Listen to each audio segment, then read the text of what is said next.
Hello, my name is Charles Ballard, and I decided to do my informative speech on Japan's work culture and ethic.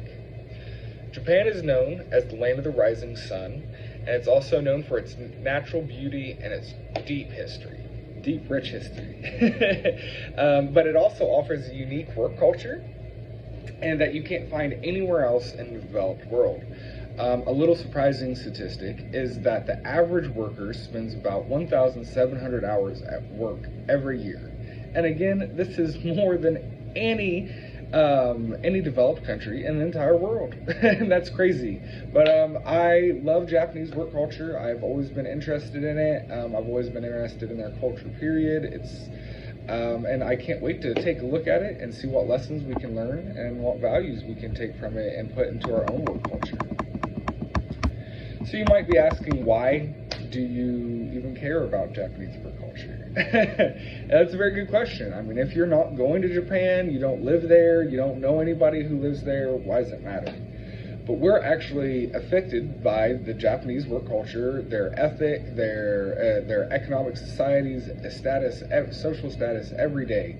These things end up playing a role into our lives by the goods that we receive, by how much things cost, by the media that we watch on TV.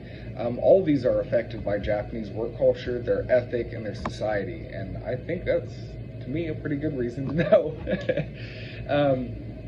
So there's two main focuses I want to go through with their work society. The first one is that of the salaryman, and this is a person, but it's also a philosophy.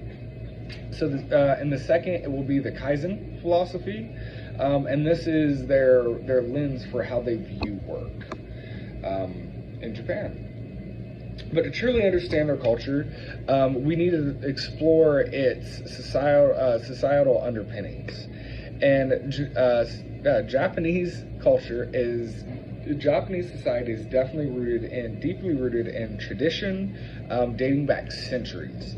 And it encompasses not only how people do what they do, but why they do what they do. And it's a fundamental part of the identity for most individuals within the Japanese work culture.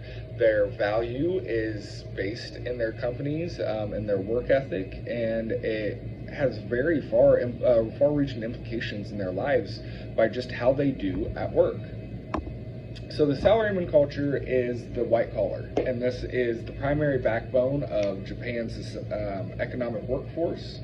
These are your suit and tie, cubicle working, unwavering dedication, loyalty, commitment, and passion for their companies.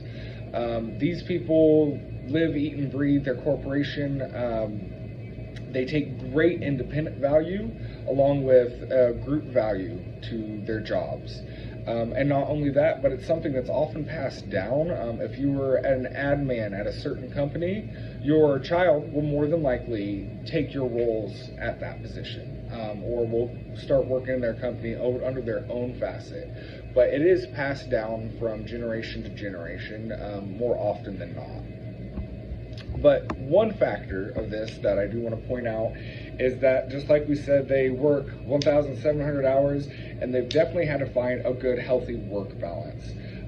Japan had a lot of issues for a period of time with suicides, but they are starting to get that managed in a better, healthier way for everyone. The next philosophy that I'd like to talk to you about is the Kaizen philosophy. And it basically means continuous work, or continuous improvement. And rather than, I'm going to wait around all week, and then Friday, I'm going to sit down on Friday, I'm going to spend 4 hours, I'm going to study for my exam that's on Monday, or same thing on Sunday, whenever you're going to do it. But rather than that, it's the idea of, I'm going to study a little bit every day. I'm going to make small improvements continuously throughout my day, throughout my week, throughout my life, throughout my month, throughout my life. And this is what will provide that lasting change in the end. And honestly, it's what's made Japan such an economic powerhouse. It's what's pushed their technological advancements. It's what's pushed their economic status in trade. It's a great philosophy to have and to actually implement in daily life.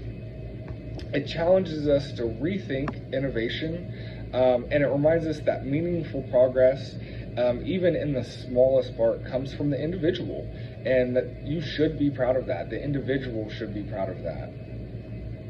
So in conclusion, Japanese work culture is fascinating, it's multifaceted, it is intense, it is highly dedicated, it has a lot of boundaries, but it also has a lot of freedom. In the words of Japanese author Haku Makani, pain is inevitable, suffering is optional.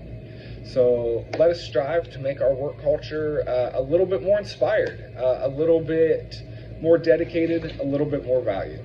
Thank you.